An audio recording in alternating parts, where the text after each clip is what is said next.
दोस्तों, आज खाटू श्याम जी का नाम लगभग सभी लोग जानते हैं, परंतु कुछ लोग आज भी उनके बारे में विस्तार से नहीं जानते। दोस्तों, एक प्रश्न उनके दिमाग में उठता है कि कौन है खाटू श्याम बाबा। तो दोस्तों, चलिए हम जानते हैं। खाटू श्याम जी का वास्तविक नाम महाबली बर्बरीक था। वो पांडु पुत्र महाबली भीम के पोते थे। इनके पिता का नाम घटोत्कच था, जो भीम और उनकी असुर पत्नी हिडिंबा की संतान थे। इनकी माता का नाम अहिलावती था, जो कि एक नागकन्या थी। बर्बरीक को अपने अद्भुत केशों के कारण ही ये नाम मिला था। पांडवों ने अपने अज्ञातवास का समय भीषण जंगलों और गुफाओं में छुपते छुपाते बिताया था।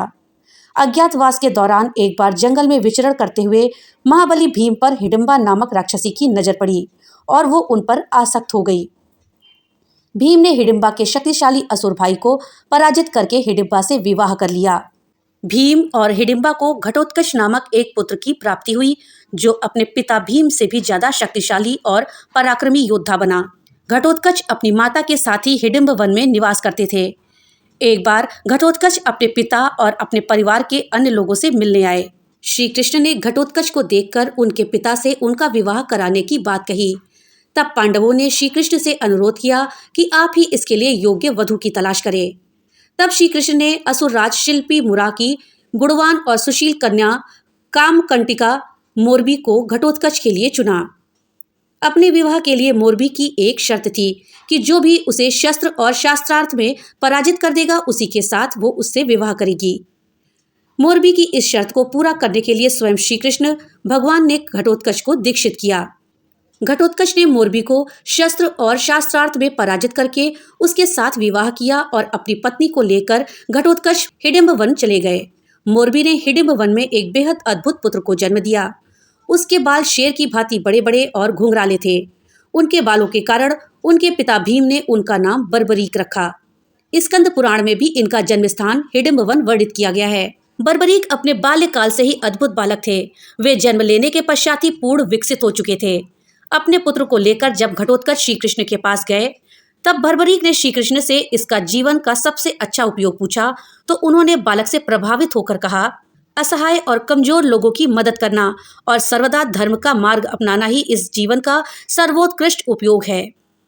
आगे भगवान श्री कृष्ण ने बालक बर्बरीक से कहा, इस कार्य के लिए आपको शक्तियां अर्जित करनी होंगी।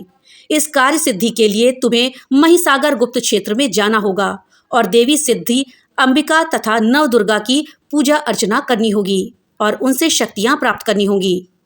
बालक बर्बरीक ने श्री कृष्ण के कहे अनुसार महिसागर गुप्त क्षेत्र में जाकर सिद्ध अंबिका की उपासना प्रारंभ करी। बालक बर्बरीक की कठोर भक्ति से प्रसन्न होकर मां सिद्ध अंबिका ने उन्हें 3 दिव्य बाण, धनुष और कई अन्य शक्तियां प्रदान करी। वे इस धनुष की मदद से त्रिलोक पर विजय प्राप्त कर सकते थे। इसी कारण से इन्हें 3 बाणधारी के नाम से भी जाना जाता है। इसके उपरांत देवी ने उन्हें चंडिल नाम भी दिया। महाबली भीम के पौत्र वीर बर्बरीक को ही खाटू श्याम के नाम से जाना जाता है। वीर बालक बर्बरीक के खाटू श्याम बनने की कथा महाभारत के समय से ही शुरू हो चुकी थी। एक अन्य प्रचलित मान्यता के अनुसार बालक बर्बरीक ने भगवान शिव की घोर तपस्या करके उन्हें प्रसन्न करके उनसे 3 दिव्य बाण प्राप्त किए। ये बाण इतने चमत्कारी थे कि इनका उपयोग करके त्रिलोक पर विजय प्राप्त करी जा सकती थी।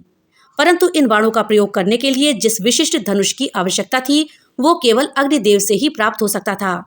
इसलिए बर्बरीक ने अग्निदेव की घोर तपस्या करके उन्हें प्रसन्न करके वो धनुष प्राप्त कर लिया। दोस्तों, जब महाभारत का युद्ध प्रारंभ होने की सूचना बर्बरीक को मिली, तो इन्होंने मां से उस युद्ध में भाग लेने की इच्छा प्रकट की थी। तब मां ने इन्हें आशीर्वाद दिया और इस वचन के साथ युद्ध में जाने की आज्ञा दी कि वे उसी का साथ दे जो युद्ध में हार रहा हो। वीर बर्बरीक ने अपने मां को वचन दिया कि वे हारने वाले को ओर से ही लड़ेंगे।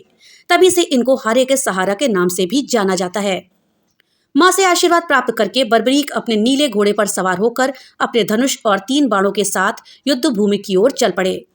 यह बात पता चलने पर श्री कृष्ण भगवान को चिंता होने लगी, क्योंकि वो जानते थे कि यदि किसी प्रकार बर्बरीक कौरवों के साथ शामिल हो जाते हैं, तो कौरवों को किसी भी स्थिति में हराना असंभव होगा।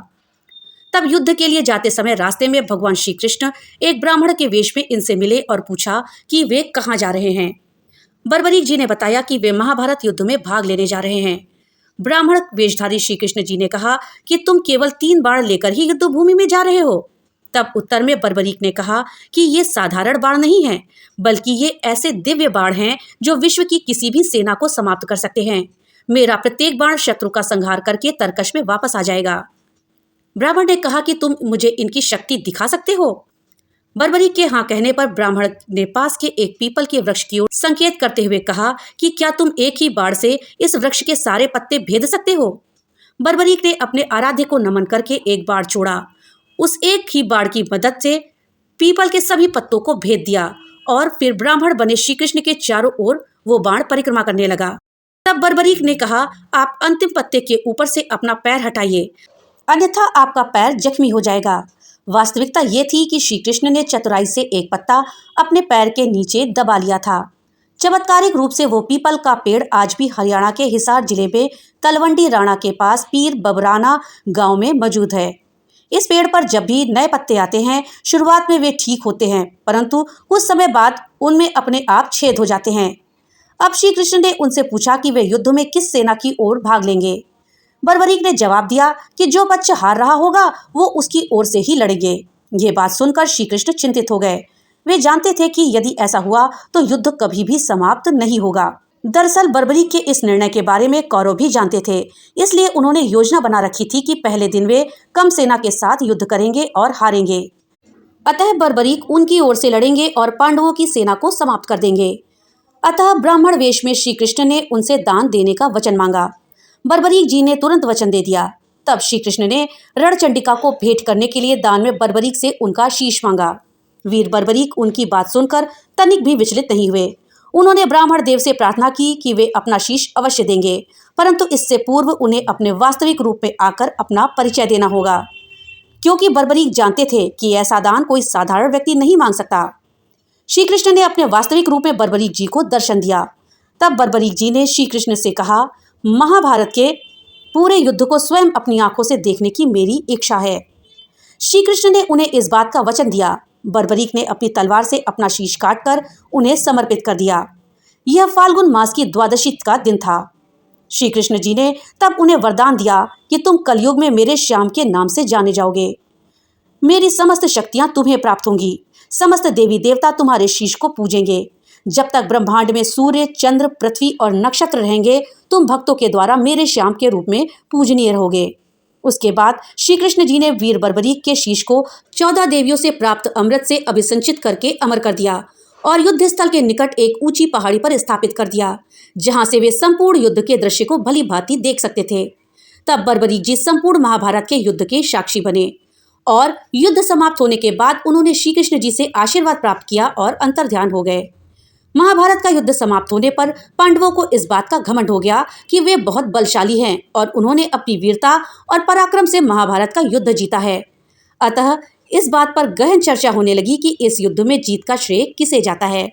निर्णय न होने पर श्री कृष्ण ने कहा कि इस प्रश्न का उत्तर बर्बरीक ही बता सकते हैं, क्योंकि वो इस संपूर्ण युद्ध के साक्षी हैं। इस बात पर सभी सहमत होकर बर्बरीक जी के पास जाते हैं। उन्होंने कहा कि इस युद्ध की विजय का संपूर्ण श्रेय श्री कृष्ण को जाता है, क्योंकि युद्ध में विजय के पीछे श्री कृष्ण जी की ही माया थी। अर्थात बर्बरीक को पूरे युद्ध क्षेत्र में केवल श्री कृष्ण का सुदर्शन चक्र ही घूमता दिखाई दे रहा था, जो शत्रु सेना को मार काट रहा था। इस प्रकार बर्बरीक जी के शीश ने पांडवों के अभिमान को चकनाचूर कर दिया। वीर बर्बरीक की बात सुनने के बाद उनके अप्रतिम बलिदान से प्रसन्न होकर श्री कृष्ण ने उन्हें वरदान दिया और कहा कि बर्बरीक का बलिदान अद्वितीय है, ऐसा बलिदान कोई दूसरा नहीं कर सकता।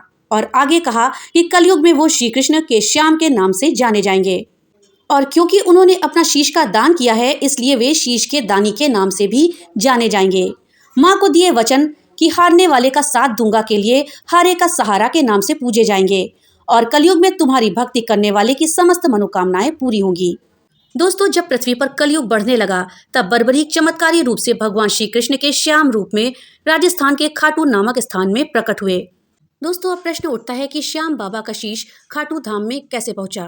तो दोस्तों, बर्बरीक जी के शीश ने महाभारत के युद्ध की समाप्ति के बाद पांडवों के अभिमान को जब तोड़ा, तो उसके बाद उनके अमृत प्राप्त शीश को निकट से बहने वाली रूपमती नामक नदी में, जो कि खाटू से होकर गुजरती थी, प्रवाहित कर दिया गया। उसी दौरान गुरु द्रोणाचार्य के पुत्र अश्वत्थामा, जिनको कि अमृतत्व प्राप्त था, वे युद्ध में कौरवों के संपूर्ण वंश के समाप्त हो जाने के कारण अत्यंत क्रोधित थे। उसी क्रोधवश उन्होंने ब्रह्मास्त्र का संधान किया। प्रतिक्रिया स्वरूप अर्जुन ने भी उनके विरुद्ध ब्रह्मास्त्र का संधान किया। श्री कृष्ण ये जानते थे कि यदि ये दोनों ब्रह्मास्त्र का प्रयोग करते हैं तो संपूर्ण पृथ्वी का विनाश निश्चित है। श्री कृष्ण ने दोनों को समझाने का प्रयास किया। अर्जुन ने श्री कृष्ण की बात को मानते हुए ब्रह्मास्त्र वापस ले लिया, जबकि अश्वत्थामा ब्रह्मास्त्र को वापस लेने की कला से परिचित नहीं थे। ऐसा माना जाता है कि उस समय अश्वत्थामा ने अपने ब्रह्मास्त्र का संधान करते हुए उसे उसी स्थान पर छोड़ा जहां वर्तमान में राजस्थान क्षेत्र है। ब्रह्मास्त्र की ऊष्मा से उस क्षेत्र की नदी, झरने और स्रोत सब सूख गए।